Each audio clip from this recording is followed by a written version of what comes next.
Shalom, selamat pagi kami sampaikan kepada saudara pemirsa pendengar channel YouTube ini. Doa dan harapan kami, kiranya saudara sekalian dalam keadaan sehat dan sukacita. Terlebih kiranya saudara dan kita semuanya selalu dalam lindungan Tuhan kita Yesus Kristus.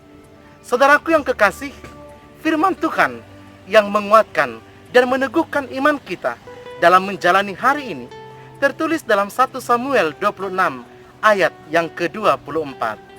Beginilah firman Tuhan, saya bacakan untuk saudara. Dan sesungguhnya, seperti nyawamu pada hari ini berharga di mataku, demikianlah hendaknya nyawaku berharga di mata Tuhan, dan hendaknya Ia melepaskan aku dari segala kesusahan. Demikianlah pembacaan firman Tuhan.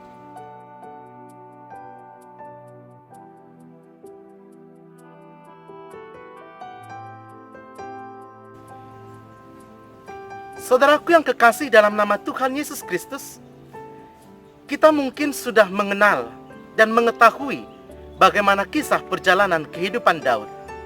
Saudara, hal yang paling sering kita dengar dari cerita Daud adalah ketika ia berhasil mengalahkan Goliat. Ketika Daud mengalahkan Goliat, banyak orang-orang mengeluh-elukan namanya. Banyak orang-orang terheran-heran dan mengaguminya. Banyak orang yang suka kepada Daud ketika itu.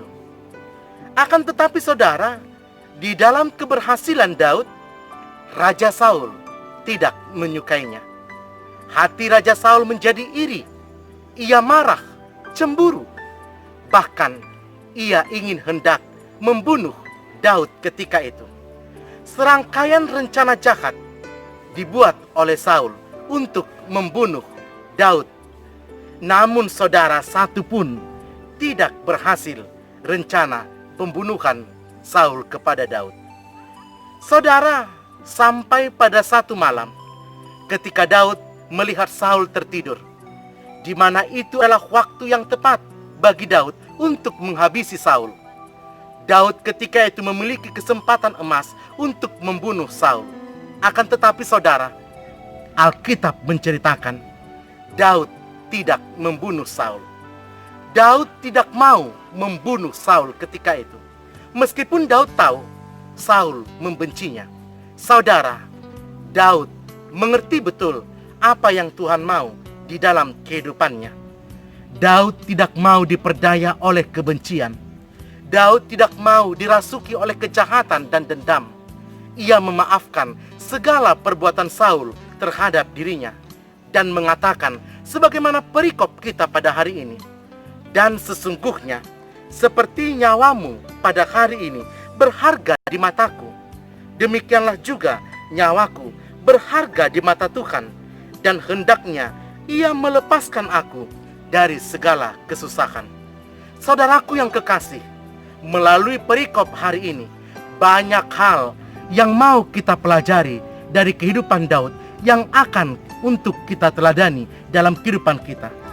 Saudara, yang pertama, janganlah pernah berusaha membalas kejahatan dengan kejahatan. Sekalipun kita mempunyai kesempatan untuk melakukan kejahatan.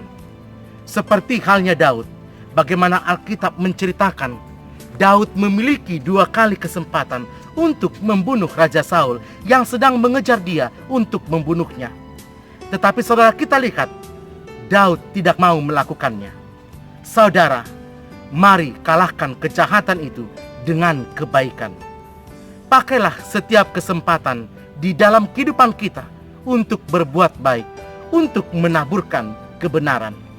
Hal yang kedua yang mau kita teladani melalui perikop hari ini adalah, saudara, serahkanlah pembalasan itu kepada Tuhan.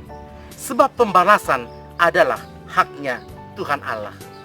Saudara, firman Tuhan mengatakan dalam Roma 12 ayat 19 sampai 21 mengatakan, saudara-saudaraku yang kekasih, janganlah kamu sendiri menuntut pembalasan, tetapi berilah tempat kepada murka Allah.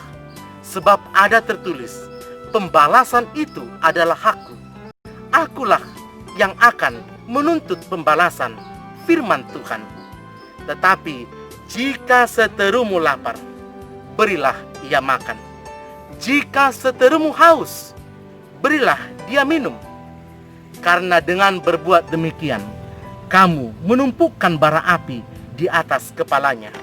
Saudara, janganlah kalah terhadap kejahatan, tetapi kalahkanlah kejahatan dengan kebaikan. Saudaraku yang kekasih, biarlah kita memiliki prinsip hidup. Hidup untuk saling mengingatkan, bukan untuk saling menyalahkan. Marilah kita hidup untuk saling mengampuni. Ketahuilah, mengampuni akan menjadi sulit ketika kita hanya memikirkan kepentingan dan keuntungan untuk diri sendiri. Akan tetapi, mengampuni itu dapat kita lakukan ketika kita mau memikirkan Tuhan dan hidup kasih kepada sesama manusia.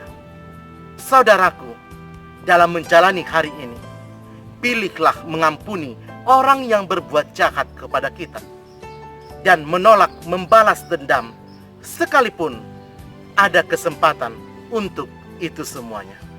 Oleh karena itu, biarlah hidupmu selalu mengandalkan Tuhan, dan biarlah saudara, jangan balas kejahatan dengan kejahatan, tapi balaslah kejahatan dengan kebaikan. Selamat pagi, selamat beraktivitas. Yakinilah saudara, Tuhan Yesus menanti saudara dan kita semuanya dalam berkat dan anugerah-Nya di dalam hari ini. Semoga saudara dan kita semuanya diberkati oleh Tuhan. Amin, kita berdoa. Terima kasih Tuhan untuk firman yang sudah menyapa kami pada hari ini. Biarlah kami boleh memiliki prinsip hidup, tidak membalas kejahatan dengan kejahatan, tapi biarlah kami boleh selalu membalas kejahatan dengan kebaikan. Berkati aktivitas kami hari ini, berkati pekerjaan kami, berkati seluruh keluarga kami yang kami kasihi dan yang mengasihi kami, bahkan orang yang membenci kami. Dalam nama Yesus kami berdoa. Amin.